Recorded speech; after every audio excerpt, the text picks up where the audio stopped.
കോട്ടൂർ ആനപ്പാർക്കിൽ ആനയുടെ ചവിട്ടേറ്റ് പാപ്പാൻ മരണപ്പെട്ട സംഭവത്തിൽ വിവിധ ആൾക്കാർ പ്രതികരിക്കുന്നു. ആ പ്രതികരണങ്ങളിലേക്ക് നോക്കാം. നമ്മളെ കോട്ടൂർ ആന പുനരധിവാസ കേന്ദ്രത്തിലെ ഒരു ആനപ്പാപ്പാൻ നിർഭാഗ്യവശാൽ ആനയെ കുളിപ്പിക്കാൻ കൊണ്ടുപോകുന്നതിനിടയിൽ ആനയുടെ ആക്രമണത്തിൽ പരിക്കേറ്റു. അദ്ദേഹത്തെ ഇവിടെ എത്തിച്ചപ്പോൾ മരണപ്പെട്ടു. അതുമായി ബന്ധപ്പെട്ടാണ് ഇവിടെ നിൽക്കുന്നത്.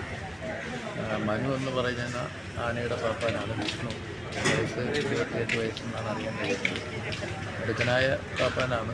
2 വർഷം കൊണ്ട് ഈ ആനയെ വിഷ്ണുവാണ് പരിപാലിച്ചു വരുന്നത്. ഇന്നിപ്പോൾ രാവിലെ കുളിപ്പിക്കാനായി ജലാശയത്തിൻ്റെ അടുത്തേക്ക് കൊണ്ടുപോകുന്ന വഴിക്ക് ആന ഈ വിഷ്ണുവിനെ തട്ടിയിട്ട് വലിച്ചടിച്ച് വെള്ളത്തിൽ താഴ്ത്തി വെച്ചിരുന്നു. കൂടെ നിന്ന ആനകളെയോ മറ്റ് പാപ്പാമാരെയോ വനംവകുപ്പിൻ്റെ ഉദ്യോഗസ്ഥരെയൊന്നും അടുപ്പിക്കാൻ കഴിയാത്ത ഒരു രീതിയിലായിരുന്നു ആന. ഏകദേശം 10 മിനിറ്റോളം ഈ വിഷ്ണുവിൻ്റെ ശരീരം വെള്ളത്തിന് അടിയിലുണ്ടായിരുന്നു.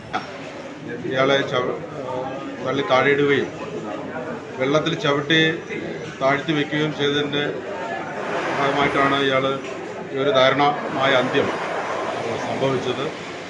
വളരെയേറെ വേദനാജനകമാണ്. അറിഞ്ഞ ഉടൻ തന്നെ ഞാനും ഇവിടെ എത്തുമ്പോൾ നമ്മുടെ പഞ്ചായത്ത് പ്രസിഡന്റടക്കമുള്ള ജനപ്രതിനിധികളും പഞ്ചായത്ത് പ്രസിഡന്റുമാരും അതുപോലെ രാഷ്ട്രീയ പാർട്ടി പ്രതിനിധികളും ഉദ്യോഗസ്ഥന്മാരും എല്ലാം ഇവിടെ ഉണ്ട്. എന്തായാലും ഒരു നാടിനെ ആകെ ഈ ചെറുപ്പക്കാരനായ വിഷ്ണുവിൻ്റെ മരണം ദുഃഖത്തിലാഴ്ത്തിയിരിക്കുകയാണ്. ഇയാളുടെ അച്ഛൻ്റെ നാട് മീനാങ്കലാണ്. എങ്കിലും മീനാങ്കൽ സ്വദേശിയാണ്.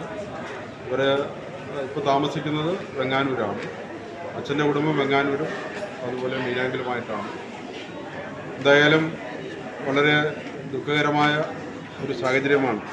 ഇതിന് ആ വനപ്രദേശം മൊത്തം ആനകളെ കൊണ്ടും പോത്തുകളെ കൊണ്ടും ഒരു നിവൃത്തിയും ഇല്ലാത്ത ഒരു ജീവിതമാണ്. മനുഷ്യൻ്റെ കാര്യം വിചാരിച്ചാൽ ജീവിക്കാനായാലും ശരി, കൃഷി കാര്യമായിട്ടുള്ള കാര്യങ്ങളായിരുന്നാലും ശരി, ഒരു വിധത്തിലും മനുഷ്യരെ ജീവിക്കാൻ പറ്റാത്ത ഒരവസ്ഥയാണ്. സ്ഥിതിയിലേക്ക് പൊയ്ക്കൊണ്ടിരിക്കുകയാണ്.